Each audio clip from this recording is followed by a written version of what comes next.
This sounds sort of like very live, laugh, love, and but it is true, which is the thing that you're usually most insecure about and bad at is what makes you unique because it's you fighting through that and around it and figuring out how to bring that albatross with you and keep moving forward is usually what is cool about you. What's up, guys? Welcome back to Coffee with Composers. I'm Joe Chris, and today we are interviewing Keegan DeWitt. We discuss topics like how he got started in the industry, his most recent score, Friendship, as well as things like how to find your sound as a composer, whether or not you need to move to LA, and so much more. Without further ado, though, let's just hop right into it. Would you mind just introducing yourself and kind of sharing a bit of how you got started? Yeah, I'm Keegan DeWitt. I'm a film and TV composer, and I went to school I actually went to the writing and directing conservatory at SUNY Purchase because in high school I really wanted to make movies. Or I thought I wanted to make movies, or I was just kind of more excited about movies in general. And I was only there for a year. I went to an acting conservatory as well and kind of was just like figuring out how I wanted to tell stories. And during that period of time, one of my good friends made a film. It got into South by Southwest, and he was like, "Well, you do music, right?" Like because we knew each other from, and he kind of, knew that I played in bands and stuff. And I was like, "Yeah." And he's like, "Cool. I need a score. Can you score my film?" I was like, "Sure." And so from that very crazy raw score to now, I've kind of figured out this weird career for myself, which has been really enjoyable, where I get to be a filmmaker, but do it using music, which is something I've been doing since I was like 8 years old. And I think it's, the thing that I try and, or that I'm really grateful for is that I'm like a filmmaker first and in a lot of ways and not just a pedantic musician, so I'm not forcing any sort of musical stuff onto the film, but also I get to discover interesting things about music because of that. So it's really great. It's a career that I would have never predicted, and I'm super grateful to have. That's awesome. When you're working on a film like Friendship or All the Bright Places, how do you find that sort of perspective of like being a filmmaker first influences your scoring approach? It's interesting because All the Bright Places, it was really one of my first more formal, like, here's a theme suite, like where I sent Brett like a full 11-minute orchestral suite, which is much more typical of how a lot of composers work. Um, but that was just because I had like a burst of inspiration, like that was one where it's like you sat down and it wrote itself and you're like, damn, I wish they were all that easy. Whereas Friendship was a collaboration with Andy DeYoung, the director, who I say this as a compliment. I still don't understand Andy in a lot of ways. Like we collaborated so much, and he's such a generous, incredible guy, and he's so smart. And I still can't predict how he's gonna feel about stuff. And at first, like that felt like I always joke that like I sort of feel like Tim in Friendship with Andy and Tim because they've got like their whole like posse of dudes and they're all like skateboarding and hanging out. And I'm like, hey guys. But it's interesting. Like I kind of grew to love it with Andy because I would just it put me in an insecure place, and then sometimes I feel like that can be a really exciting place creatively. Especially once I realized that he's got such impeccable taste and such a like I kept meeting mutual friends and they'd be like, "Oh my God, Andy's the best." And he's got such a specific, unique point of view. And I was like, "Yes, that's exactly it." So once I kind of embraced that, that was a really exciting place to be because I could be like, he's like, because he was either temping things in or he'd respond to stuff that I send. And it was like, I kept wanting this place that I have on so many projects where you're like, I've arrived. I know what they like and I can do more of it. You know what I mean? And I kind of had that with Andy, but it was more of like, I was never arriving. I was just continuing to explore, which is a really cool place to be. But Awesome. Yeah, you've found some really interesting like textures and palettes in this film. You're blending like dreamy synths with like chants, sort of like a yeah. really anxiety-ridden, beautiful score for a social horror movie where nothing scary happens, but it's all just like the horror of awkwardness. It's great. Yeah, I mean, it sounds dumb, but it's world building in a weird way. It's like Yeah. why Andy is such a genius musically in terms of how he led me on this project is that, comedy is one of the wor like there's just like There's not a lot of great comedy scores. It's hard to do. You know what I mean? And it's a lot of shakers and don't like this kind of shit that's just like overdone, you know? And I think that the cool or people are scoring to the comedy, overtly to the comedy. And the cool thing that Andy does in Friendship is he's like, no, like I'm gonna go up in the macro and add a whole other layer to this painting. You know what I mean? Instead of going like, here's Tim walking over to deliver the thing, and we're going doom, you know what I mean? Like we're never scoring that. Instead, it's like these weird Japanese DX7 mallets, and you're like, what the fuck is going on? You know, which is great. Like it just is like he really used music as a way to expand his world rather than put a hat on a hat and just confirm what we're already seeing on screen. Oh, absolutely. And you're a very prolific composer. You've done a lot of projects the past 20 years. When you start a new project, what's your typical approach? Do you like to come in towards the end and the beginning? Do you guys like collaborate more on the palette, or do you kind of just send over finished suites? Like, what's your workflow like? I really try to be there before they shoot anything because there's just no way to come up with a unique score once they've picture locked it and tempt it with other music. I feel that with absolute certainty because especially at the point I've grown to in my career, I mean it's one thing if it's like an indie, like a little Sundance movie, and they locked it, but they're like, oh, we just locked it because we got to lock it real quick. Anyways, come on, like that's a lot more organic. But like, I just wrapped this movie, People We Meet on Vacation, that comes out in January on Netflix, and that's like a giant studio movie with Sony and all these different people.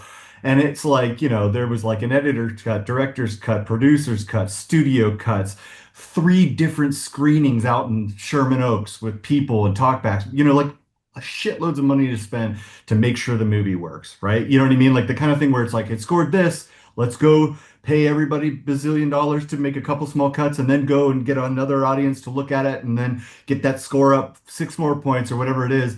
And like, you're insane to think that at the end of that process, once everybody signs off, that you could be like, what if I like put a banjo on this? They'd be like, fuck you, a banjo. Like you're gonna do that cue that's in there. You can like make it your own, whatever, but you're doing that cue. You know what I mean? So it's like if you want to have something that's unique and interesting and is actually part of like what I'm talking about is like being a filmmaker and a collaborator with these people, it's got to happen early on. And I also think that it's a really cool litmus test for what that collaboration is going to be like. You know what I mean? Because I always say that like directors, their job is to be the person who endures the vision from the very beginning to the very end and goes like, no, no, oh, yes, you come in. You come in. No, no to you. You know what I mean? It's like that's their job is to get this. It's like a long hallway with a bunch of people popping in. You know what I mean? And you've got to figure out who to let in to come along and come to the end. And the ironic thing is that the composer is really the last door.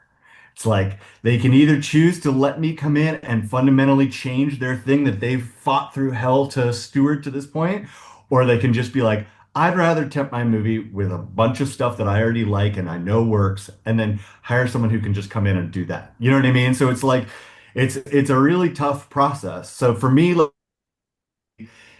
I like to just do it because it's like from as you could probably see from my work, it's a lot of repeat collaborations, and I want to build friendships. Like I don't want to just come in and have my assistant interact with Andy and be like, "All right, what are we doing? Build a cue sheet." Like I want to hang and I want to meet people. I want to build a friendship and I want to build something that we go like, that's dope. Well, look what we created. And I always say that too when I talk to people is that like I try to not have an ego about stuff. And I don't mean that I'm gonna just do whatever and be like a monkey or whatever, but I want to be like, we're here to explore this together, you know?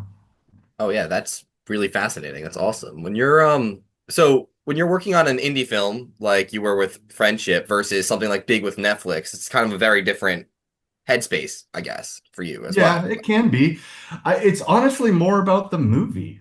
Okay. It's like, does the movie have problems? Are the first 20 minutes slow? You know what I mean? Like that's a lot of it. That like each project, it's like, what's not working? You know what I mean? Like the first, there's two gears. There's the big creative, what's the voice of the movie? You know, like, well, should we do, what are the references? Like, what are we thinking? What are we inspired by? That's one thing. And then you actually get the movie back and you're like, okay, either it's like All the Bright Places. I did an 11-minute suite, fully orchestrated, and they literally just chopped it up, put it in the movie. I barely did anything because it just Gotcha. worked. It was the kind of thing where like me and Brett were like putting it in and just being like, well, shit.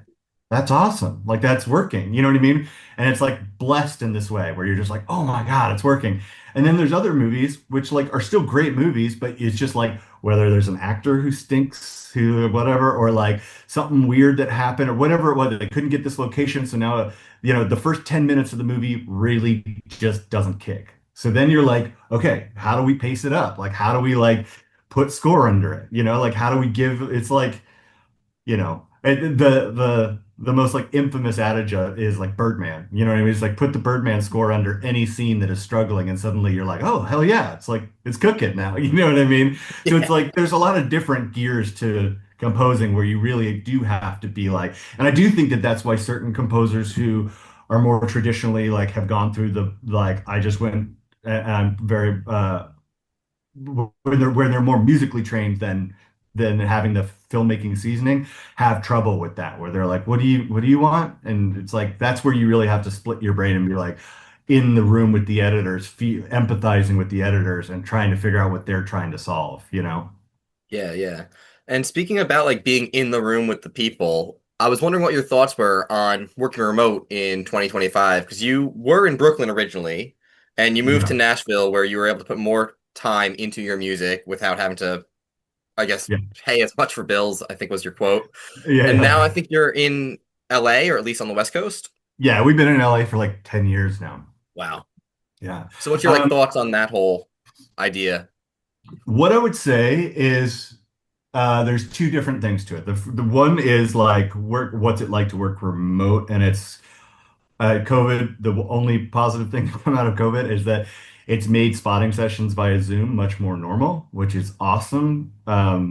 In the way that like I don't like I live in East LA, so like if I'm working on a show that's like Apple or Sony and they're like to drive all the way to Culver City is like that's my whole day basically. To get all the way over there, get parked at the studio, come in and sit, and then we spot a 30-minute TV episode and you're like, cool, I'm gonna go home now. You know what I mean? So it's like it's nice now to be able to like pop on a Zoom, do it, and then just instantly start working, which is great. That being said, like I always want to do like an in-person thing up front. You know what I mean? Like it's always cool to do like the first spot in person so that you can hang, meet everybody, build those friendships, and like it just helps makes everybody less rude to each other down the pipeline because you're like, I met this person. They're normal. They're not trying to like make my life miserable. You know what I mean? So that's helpful. But then there's a whole other part of this question, which is like people ask more when they're kind of beginning their careers, like, do I need to be in LA?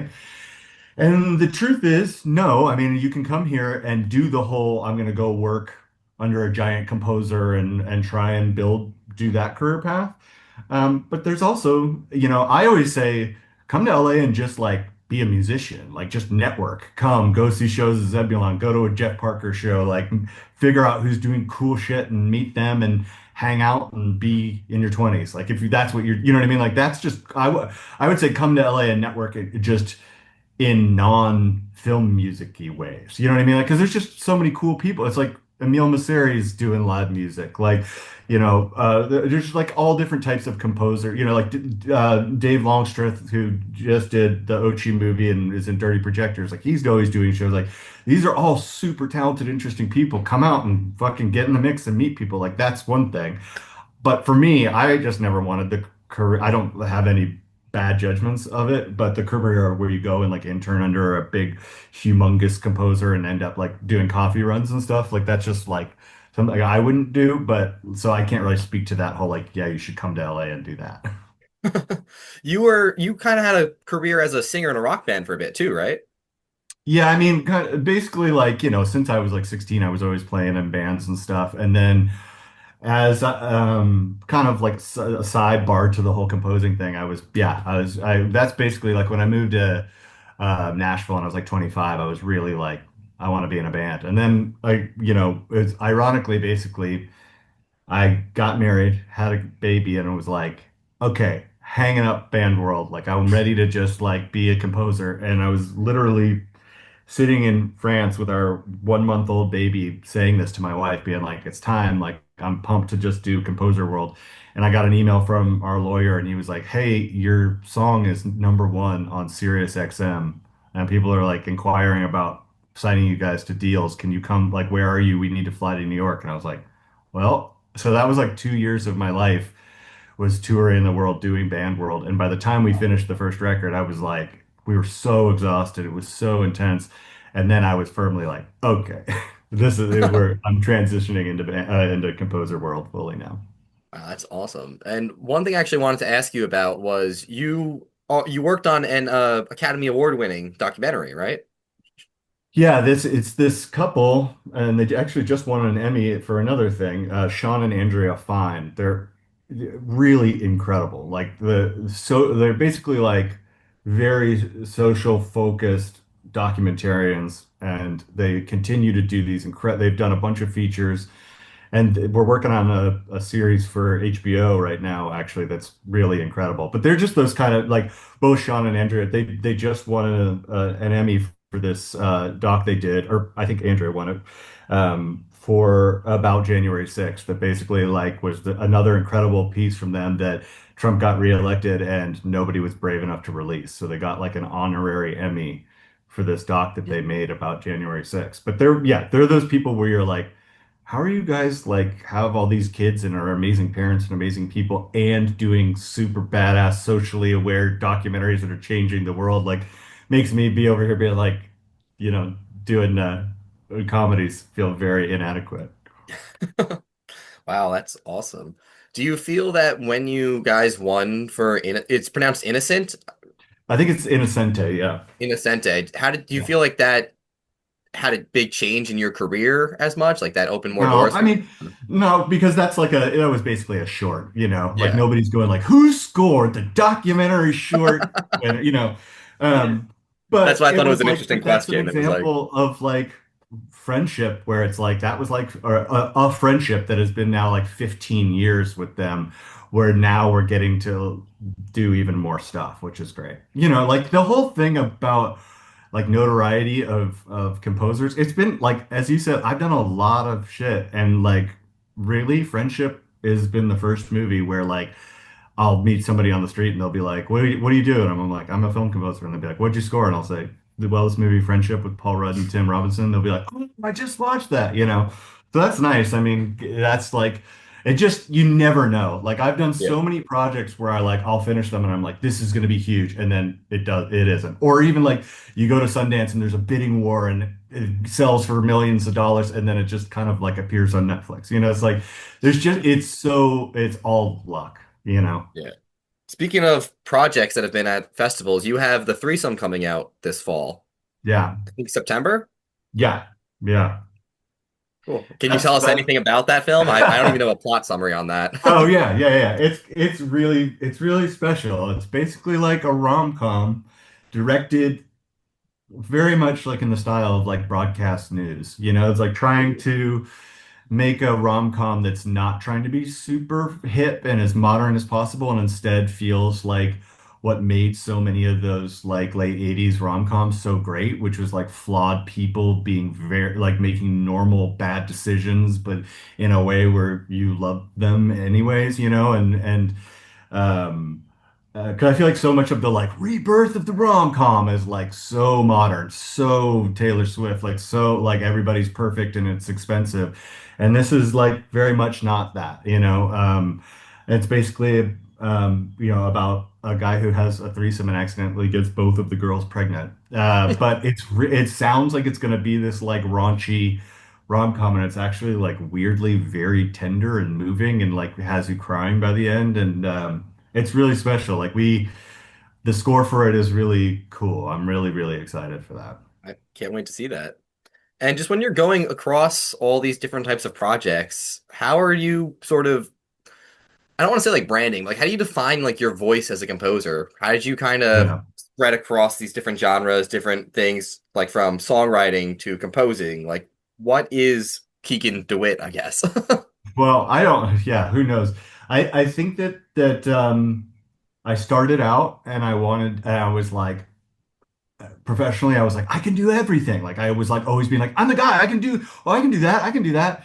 And then you start to realize that like you really do want to have your voice because no, like once you get to a certain point, every composer is so talented that everybody can do everything. You know what I mean? It's like what people want is you. And I always, this sounds like very live, laugh, love, and but it is true, which is the thing that you're usually most insecure about and bad at is what makes you unique because it's you fighting through that and around it and figuring out how to bring that albatross with you and keep moving forward is usually what is cool about you. You know what I mean? Like the fact that I didn't know how to traditionally compose for an orchestra or like I wasn't great at mixing originally or but I was like good at computers and could figure out Ableton and shit like that. You know what I mean? It's just like finding you is just more about being like pushing forward in your way. And that's why I say like when people are like, should I come to LA and intern stuff? I'm like, you should come and just be an artist, be a cool artist, and people will gravitate towards you anyways, and you'll start to formulate your own voice, you know. But more like to more specifically answer your question, the people that got me into composing were really specific. Michael Nyman's solo piano work that's featured in like The Trip and a bunch of other Michael Winterbottom films. Michael Nyman's done a bunch of very like up-tempo-y woodwind stuff, which is all cool, but the thing that really drew me in was like these romantic, longing piano scores of like Gattaca, uh, End of the Affair, things like that, and Ryuichi Sakamoto, basically, and his solo piano work. Like those two composers made like lit my brain on fire as like a 25-year-old being like, oh, how do I want to score movies? And I was like, there's something about the fact that there's these simple melodies and simple changes, and it's just whatever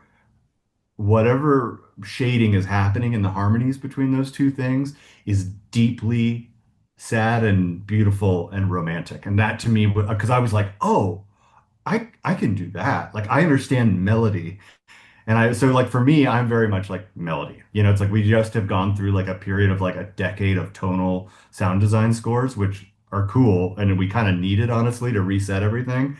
But I'm excited. I'm always proud to be like melody, melody, melody, melody. Like this melody, and then the way that the chords are turning with it is going to deeply, you know what I mean? I mean, I think and hope that that's really evident in All the Bright Places, especially. Like that to me, like All the Bright Places, to me is the most symbolic. This is my voice as a composer kind of score, you know, and then things go outward from there, you know. Whereas, like, you know, friendship sort of lives in a bizarre world of its own. Awesome. Do you have any words of advice while we're on the topic for composers, like towards the start of their career, how to either get started or how to just kind of navigate that whole situation?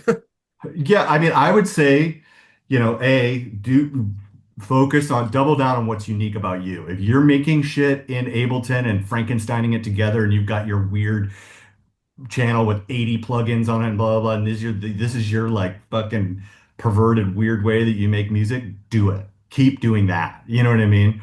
And then also network. You know, like whether it's online, like I'm too old. I don't know how TikTok works and shit. Like, but network, whatever it is, whether it's coming to LA, whether it's moving to Nashville, whether it's staying in New York, wherever it is, like just meet people, create your tribe. Because what's going to happen is like they're going to go and make movies or they're going to meet these, you know what I mean? It's just like create your fucking tribe that you guys can all come up together with. You know what I mean? And then also reach out to people like who are on like whenever people reach out to me um I'm like I'm the right level of type of composer to reach out to because like I'm established enough where I've got like an amount of experience where I can hopefully be helpful to you, but I'm also not so huge that like if you were to come and work with me or whatever it is, you would just be like interning getting coffees. You know what I mean? Like the people who work with me on my movies, it's like Dabney Morris, who's this incredible composer. He arranged a lot of all the bright places.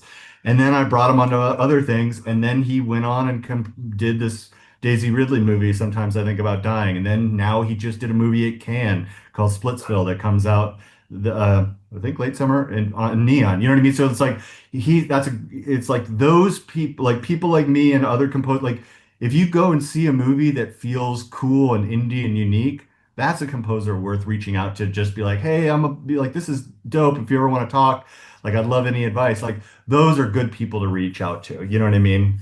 Versus like, being like, dear Alan Silvestri, or whatever it is. Like those people are just like, not that I'm sure he's a great guy, but it's a different thing. Absolutely. Thank you so much. This has been so wonderful. For anyone who wants to keep up with you, are you on social media? Where can they find you? Yeah, I'm on Instagram. Just my name, Keegan DeWitt, and I'm on Instagram. That's probably the best way to do it because Twitter is just, a hellscape now. Yeah. Awesome. Thank you so much.